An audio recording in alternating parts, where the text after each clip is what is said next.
Bueno, un saludo para todos. Vamos a dar inicio a nuestro segundo tema. Este es en razón pues a los inconvenientes que se han presentado que no nos permitieron desarrollar la formación de manera sincrónica. Vamos a hacerlo a través de estas grabaciones de las clases. La idea es que ustedes revisen estos videos, en este caso del tema específico que vamos a desarrollar que tiene que ver con cubicaje y generalidades de la carga y vamos a desarrollar la temática, vamos a tratar de ser breves y concisos y vamos a hacer la explicación de un ejercicio para que ustedes al final puedan desarrollar un taller. La idea es que con este video y lo pueden complementar con otros videos en donde ustedes puedan ver la información y obviamente desarrollar el taller. Espero pues que no tengamos inconvenientes y próximamente podamos solucionar los resultados, socializar los resultados. Vamos a dar paso entonces a la presentación.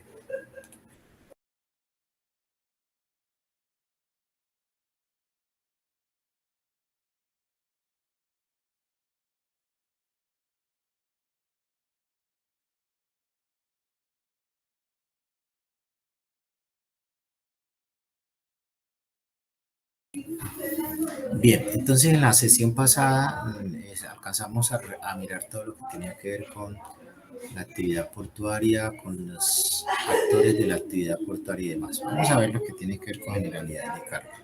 ¿Sí? Importante para poder entender las diferentes presentaciones y cómo se hacen cubicaje. Dentro de las generalidades de carga tenemos una clasificación general estandarizada. ¿Sí? Tenemos dos tipos de carga. La carga es general, carga granel. Esos son los dos tipos específicos de cargas que hay.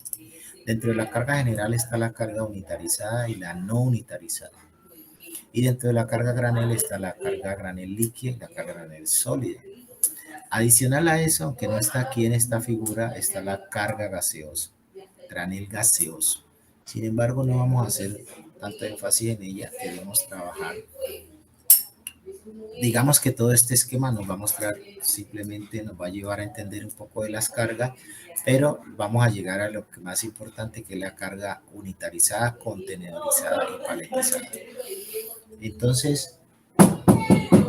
Entonces, dentro de la carga no unitarizada está la carga suelta. Y la carga suelta, pues como su nombre lo indica, es carga suelta. Es simple y sencillamente carga que está suelta, que no viene dentro de contenedores, no viene paletizada, no viene de manera agrupada, sino que está suelta. Cuando digo carga suelta pueden ser rollos de lámina que normalmente vienen en buques de carga suelta y se cargan y se descargan por unidad. Cuando es unitarizada, pues existen dos tipos de carga unitarizada, la carga que está paletizada en pallets y la carga que está contenedorizada. O hay otra carga que viene agrupada, como las tuberías que vienen amarradas por varias cantidades de tubos. Y digamos que es como se clasifican de alguna manera estas cargas. Dentro de la líquida y la sólida, los graneles, pues obviamente todo lo que son aceites, líquidos, combustibles, y lo que son graneles, pues ahí encontramos lo que son los fertilizantes, los granos, los maíces, todo eso, ¿no? Entonces, digamos que eso es una clasificación muy general de lo que son los tipos de carga. La carga general, pues se ve así como está aquí. Aquí tenemos carga general. Estos son buques especializados de carga general, que simple y sencillamente vienen con carga suelta, ¿no? Miren, si aquí vemos que viene de todo tipo de carga, aquí esta carga viene amarrada por álbumes. Podemos hablar que es una carga unitarizada, pues simplemente amarran para poder sacar más cantidad, pero es general porque trae de todo. Como vemos aquí, ahí viene de todos tipos de carga. La no unitarizada, pues digamos que es una carga que se llama, la carga general no unitarizada es la carga convencional y la carga unitarizada es la que viene agrupada. Eso es importante saberlo. Y la carga se unitariza para poder facilitar su manipulación. ¿Qué se usa para poder manipular estas cargas unitarizadas? Pues digamos que se tiene en cuenta la jeringa, los palets y los contenedores. Aquí vamos a hablar específicamente de lo que son paletas y contenedores, lingas y demás. pues no son para nosotros tan importantes ahora. Entonces, las lingas pues básicamente son todo este tipo de elementos que nos permiten agrupar la carga, como vemos en la imagen, para hacer embarques, ¿no? Sin embargo, este agrupamiento que vemos en esta imagen es simplemente para poder subir la carga, y después de que ya está dentro de la bodega, los estibadores lo que hacen es desarrumarla y ponerla suelta. Entonces, digamos que es una operación casi que en doble vía, y simple y sencillamente más desgastante que otra cosa. Los pallets, digamos que los pallets en español son paletas, nosotros las conocemos más comúnmente como estivas. En otro video hablaba de que el término estiva explico realmente qué sucede o qué significa, pero bueno, es como se nombra y se conoce en nuestro medio. Entonces es bueno saber pues qué es una estiva. Pero pallet o paleta, y hay de muchos tipos, ¿no?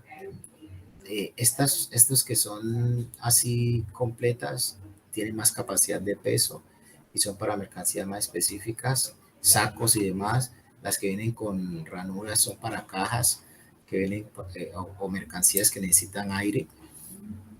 Y bueno, y de otro tipo. Los pallets realmente son estandarizados. Hay un estándar europeo, otro estándar americano, y tienen unas medidas estandarizadas también, que esas medidas van acorde a los tipos de contenedores. Normalmente vienen para poder colocar dos a lo ancho del contenedor o tres a lo ancho del contenedor. Esas son las medidas.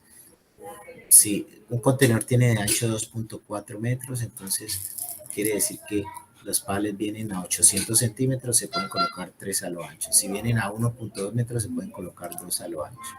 Y pues también esas medidas también tienen que ver de algún modo para poner a lo largo. Entonces ya están estandarizadas de tal manera que si vamos a hacer un embalaje de contenedor o un llenado de contenedor con un palé europeo o un palé americano, ya automáticamente podemos darnos cuenta cuántos palets van a caber dentro del contenedor. Bien, las gabarras, pues digamos que son unos métodos de transporte que simplemente para transportar mercancías a través de, son planchones que se utilizan para transporte de mercancías, pero esto digamos que no es objeto de nuestro estudio el día de hoy. Contenedores. Los contenedores, pues sí, son elementos de transporte de carga agrupada, son unos equipos metálicos que han sido construidos para poder acomodar la mercancía en su interior y transportarla de manera más segura. Y tienen unas características especiales para poder ser manipulados por diferentes tipos de equipamientos, buques y camiones. Entonces, tienen una estandarización internacional que permite manipular cualquier tipo de mercancía dentro de los mismos. Entonces, ¿cuál es la idea de nuestro tema hoy? Bueno, antes de terminar vamos a ver lo que son el granel. Pues, ya sabemos cómo se presenta el granel, ya lo hablamos. Eh, Normalmente los graneles se manipulan o se manejan a través de sistemas mecánicos o neumáticos de succión, bandas transportadoras, y se manejan a través de silos para poder hacer su despacho, ¿sí? Se utilizan elementos como cucharas para poder cargar o descargar, máquinas de muelle, o sea, son grúas de muelle para transporte granel. Aquí vemos unas máquinas que son succionadoras, otros tornillos, en fin, y, unos, y para la manipulación de granel, normalmente estas bodegas tienen unos sistemas elevados de bandas de transporte, que el producto que sale del buque cae en estas mangueras, en estas bandas, y se va de manera aérea hasta las diferentes bodegas o silos que hay al fondo donde se almacena el producto. O si no, el producto sale directo a la tolva y se carga directamente el camión. Entonces aquí el granel tiene dos maneras de manejarlo: descargue directo, que es a camión para salir hacia la planta, o descargue almacén, que es lo que va por las bandas transportadas hacia los silos. Bien, estos son equipos de succión, tuberías que permiten succionar el producto desde las bodegas del buque hacia las bodegas de tierra. Y estas son mangueras con las cuales se hace transferencia de granel líquido, ¿no? A través de unas bombas se hace bien sea el despacho o el recibo de graneles líquidos en buques tanque. Bien, eso pues en lo que tenía que ver con las generalidades de la carga. Aquí para terminar un poco sobre lo que es la clasificación, pues bueno saber que dentro de la clasificación tenemos las cargas perecederas, que son cargas que tienen vigencia, son de mucho cuidado porque fácilmente pueden perder sus características o propiedades. Las cargas sobredimensionadas, que son cargas grandes que normalmente no pueden ser transportadas en el interior de contenedores, sino en contenedores especiales. Los productos secos o refrigerados, los productos frágiles y los productos peligrosos. Digamos que eso es como la naturaleza de la carga. Esa es la clasificación de acuerdo a la naturaleza de la carga. Que en este caso, pues es bueno conocerlo, sin embargo, no vamos a ahondar tanto en él. ¿Cómo se almacena la carga? Pues para poder almacenar la carga hay que tener en cuenta varios aspectos. Primero el edificio o la infraestructura, la bodega, el almacén, el equipo para poder manipular la carga, el personal y su conocimiento, el inventario y el costo de la operación. Todo esto redunda en costos, ¿no? Entonces, para poder manipular carga, pues debemos tener todos esos 5 puntos de alguna manera concatenados para poder ser efectivos a la hora del almacenamiento. Hay que tener en cuenta varios aspectos. El almacenamiento se define como la acción de guardar y proteger las mercancías de forma adecuada dentro del tiempo, o sea, de un tiempo que no es permanente y que permite facilitar después la labor de despacho. ¿Y eso por qué? Porque obviamente el almacén lo que significa es que nosotros tenemos la responsabilidad de cuidar un producto mientras lo tenemos en nuestra instalación, para entregarlo en las mismas condiciones de calidad y cantidad que fue recibido. ¿Cuál es el objetivo? Pues minimizar el costo de la operación, tener buenos niveles de servicio, proteger las mercancías, utilizar o maximizar el espacio de almacenamiento y optimizar la gente o la mano de obra que tenemos para hacer ese almacenamiento. Eso en lo que tiene que ver con el objetivo y la función. Pero hay unos principios y estos principios nos llevan a varias cosas. El primer principio, hay varios, no los vamos a tocar todos, vamos a ver los más importantes para nosotros aquí. El primer principio del almacenamiento es la unidad más grande. ¿Eso qué quiere decir? Como vemos la imagen, pues si yo voy a transportar clips, pues mover de a un clip es supremamente complejo. Complejo en el sentido de la cantidad de viajes que necesitaría hacer para mover de a un clip.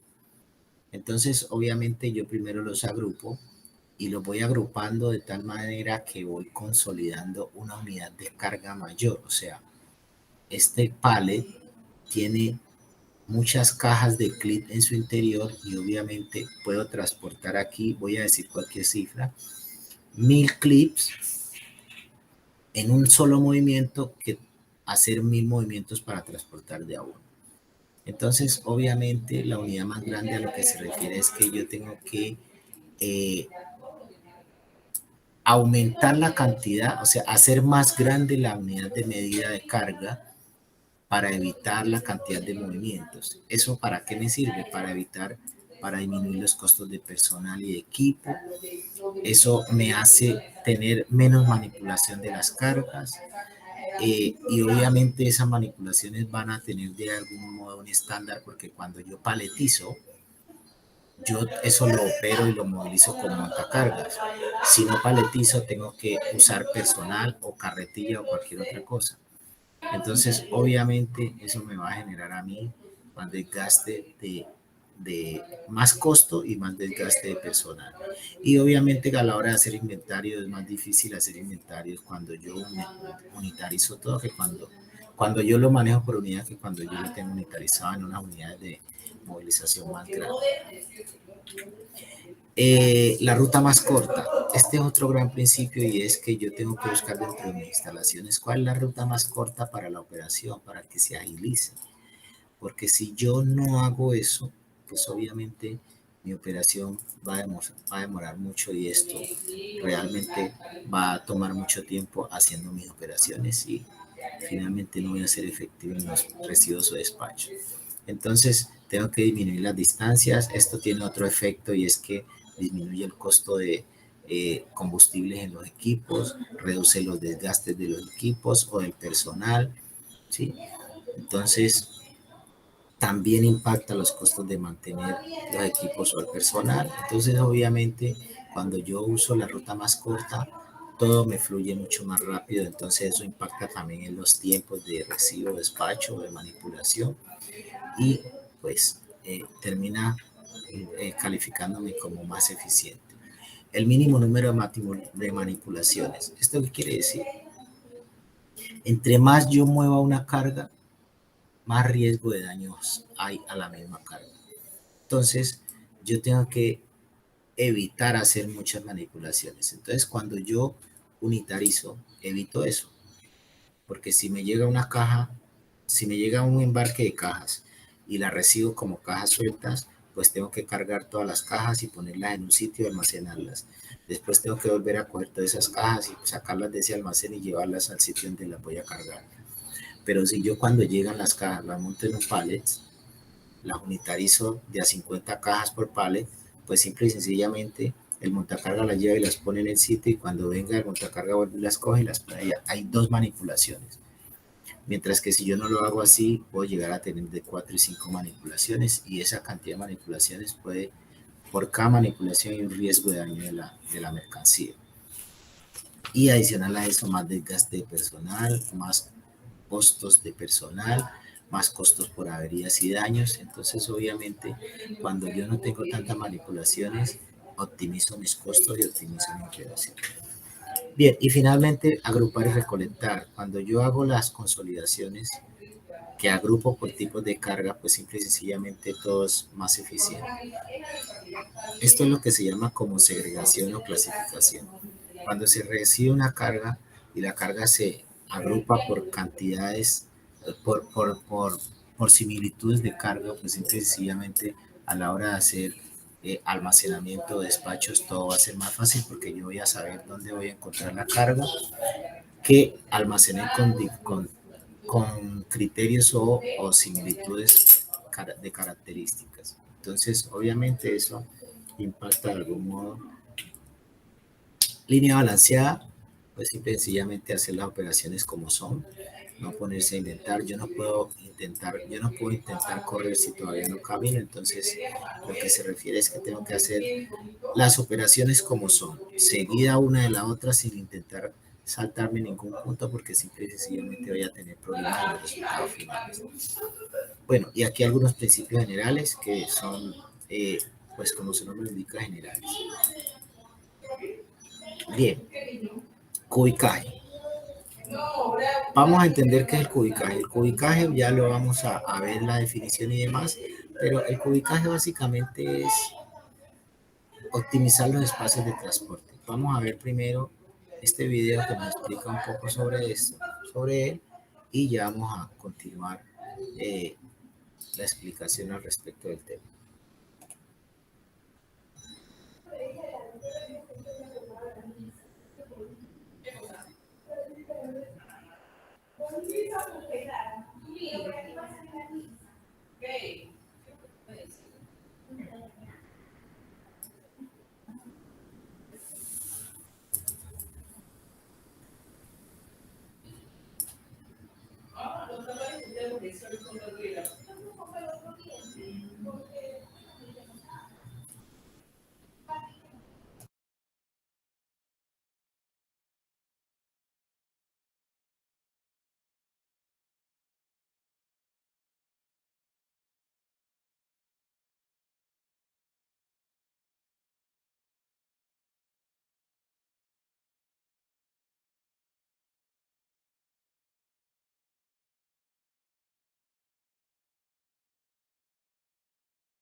Bien,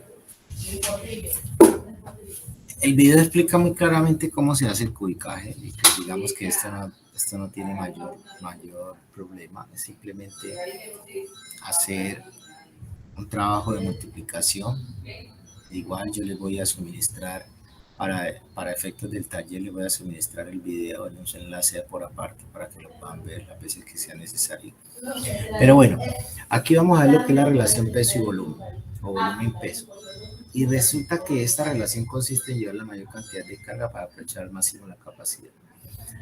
Esto más adelante lo vamos a conocer como, bueno, ¿qué quiere decir esto? Esto lo que quiere decir es que nosotros cuando vamos a transportar el volumen, o sea, el peso de la carga nos ayuda a definir el volumen y esa relación pues, es importante para poder saber qué tipo de transporte necesitamos.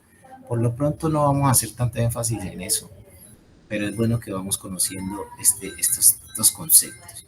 ¿Cómo se hace un cubicaje? Pues simple y sencillamente se deben determinar los metros cúbicos del transporte. En el caso de camión o contenedor sería el transporte y de la carga, o sea, de la caja o del artículo que sea. Y la forma de hacerlo es, para yo poder hallar mi volumen, pues yo tengo que multiplicar largo por ancho por alto y eso me da un número de metros cúbicos. Eso me da el volumen. Cuando yo tengo el volumen de mi contenedor y el volumen de mi caja y si los divido, eso me da la cantidad de unidades que puede haber de caja dentro del contenedor, pero eso no es del todo cierto, toca hacerlo de otra manera, ya vamos a ver cómo es. Entonces todas las unidades de carga incluyendo el producto en valor metalizado tienen un peso y un volumen. Entonces mire, el volumen es el largo por el ancho por el alto, ¿sí? El peso es el peso de la carga más el peso del empaque más el peso de la estiba para efectos de esto. Entonces el resultado será expresado en toneladas por metros cúbicos. Entonces, si yo quiero saber esta caja, pues yo tengo mis dimensiones aquí y yo puedo hallar el volumen de esta caja y puedo hallar el peso cuando sumo el peso de la carga, que son solo las cajas, más el peso del empaque, que es como el plástico, más el peso de la estiba. Si yo sumo todo eso, me da un peso total, ¿sí? Bien. Entonces, miren aquí, el factor de estiba. Esto es importante conocerlo también. El factor de estiba es el espacio que ocupa un producto dentro de una bodega, ¿sí? ¿Y por qué se usa eso? Porque cuando se está organizando la carga muchas veces queda mal arrumada y se pierde espacio. Entonces, por eso es bueno hallar el factor de estiba de unas cargas. Entonces, el factor de estiba permite calcular la mercancía almacenada o transportada en un contenedor, tanque o volumen conocido. Entonces, el factor de estiba es igual a la división entre el volumen sobre el peso, o factor de estiba es igual a volumen sobre peso. Ya veremos ese ejemplo al respecto. Entonces, para adecuar la carga se hace, bueno, hay que tener en cuenta que esta es la manera correcta de paletizar, la carga hacia entrada o adentrada. Estas otras maneras, digamos, este desbordamiento, este escoramiento que se cae hacia un lado, esta protuberancia que sale, no es adecuado. Esto como efecto de que son medidas exactas, ¿no? O sea que si yo tengo un pallet con esta medida, dentro de este pallet caben 2 cajas, bien, en fin. Es como para decir que lo ideal es que un pallet vaya armado así, o una paletización vaya armada de esta forma. Bueno, la paletización, pues digamos que es arrumar cargas sobre pallets. Esto, pues el tipo de paleta y demás ya lo vimos en otros espacios. Es importante que conozcan, pues, que hay diferentes tipos de pallets con dimensiones diferentes, unas con clasificación europea, otras con clasificación americana, todas ellas con especificaciones para llevar un tipo de unidades dentro de un contenedor. Bien, estas son las confesiones, cómo se arma un pallet, una paletización, la forma en que se va armando. Y este es el ciclo de preparación de la carga. Entonces, primero hay un descargue, se paletiza, se hace un almacenamiento, se ubica y queda almacenado. Después de que se hace el pedido de esa carga para entregar a cliente, se desubica, o sea, se retira de la zona de almacenamiento, se lleva a la zona de picking donde se prepara el almacenamiento, se prepara el picking, o sea, se prepara las diferentes preferencias que va a llevar el cliente, se lleva el producto hacia la zona de embalaje y de pesaje, se hace agrupación y adecuación, bien sea empaque y demás, se lleva a la zona de expedición, se separa por los diferentes destinos y se entrega al camión, que es el que lo lleva finalmente a los clientes que esperan ese producto. Ese es el ciclo de preparación de la carga, eso es información básica.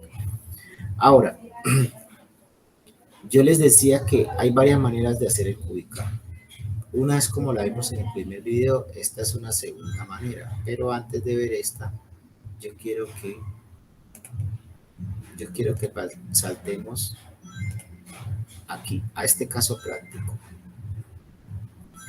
Este es un caso práctico que nos dice que hay una nevera con un peso bruto y que tiene unas dimensiones de largo, ancho y alto para un contenedor de 20 pies. Y dice que cuál es el volumen del contenedor, cuántas neveras pueden caber dentro del contenedor, cuántas se pueden transportar en un contenedor de 20 pies, de acuerdo a la longitud, de acuerdo con el peso que soporta el contenedor, cuántas neveras es posible transportar y de acuerdo a las dimensiones de empaque, qué cantidad de neveras refrigeradas se puede transportar en un contenedor de 20 pies. Entonces aquí da las dimensiones del contenedor y la capacidad del contenedor. ¿Cuál es la respuesta? Entonces, mire, para hallar el volumen del contenedor, aquí nos está diciendo cuál es el volumen del contenedor, el punto número de 20 pies.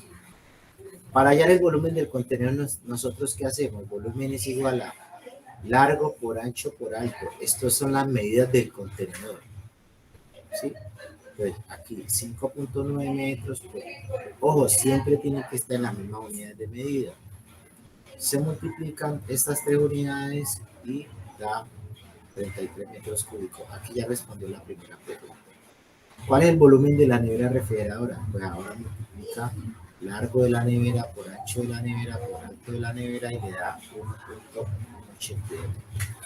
Dice, ahora calculemos la cantidad de neveras refrigeradas de acuerdo con el volumen del contenedor. Entonces 33.193 que le dio en el punto 1, que es el volumen del contenedor, dividido 1.182, que es el volumen de la nevera, dice que da igual a 28 neveras. Eso quiere decir que por volumen se podrían embalar 28 neveras. Pero eso no es así. Dice, ¿realmente cuánto se puede llevar? Entonces, para hacer el cálculo se hace así. Largo del contenedor, que es 5.9 dividido 0.73, que es el largo de la nevera. Largo de la nevera. Entonces, se divide el largo del contenedor sobre el largo de la nevera y da 8.8. Luego, ancho del contenedor dividido ancho de la nevera da 2.5. Y dice, por longitud se pueden transportar 16 neveras simplemente. ¿Por qué?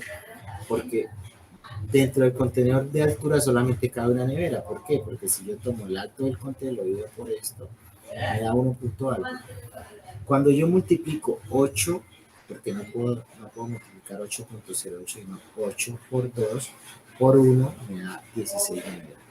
Y después dice, de la otra forma sería largo del contenedor dividido ancho de la nevera, ancho del contenedor dividido largo de la nevera, y me daría 6 por 3, 18 neveras, que sería el punto B sería el otro.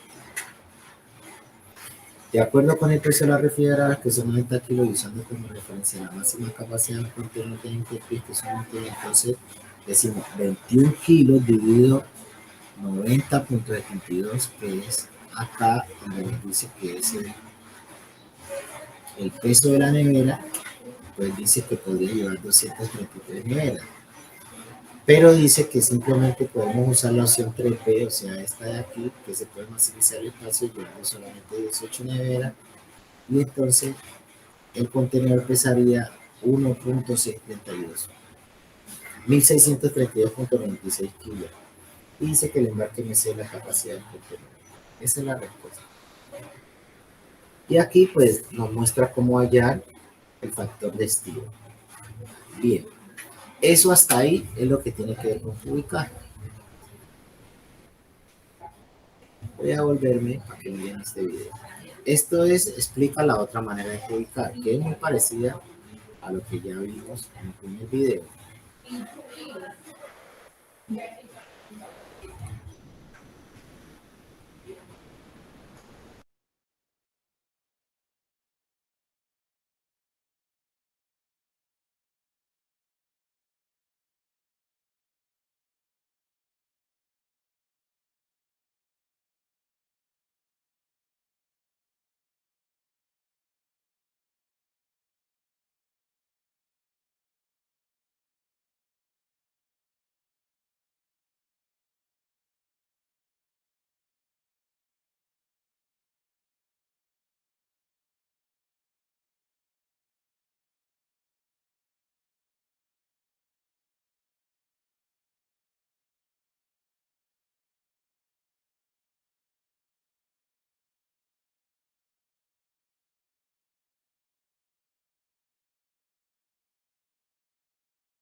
Bien, bueno, ahí también teníamos otro video explicativo. Este video también se los voy a hacer llegar para que ustedes entiendan y puedan resolver finalmente este caso que tenemos aquí. Tenemos un caso de cubicaje. El caso es un tanto complejo.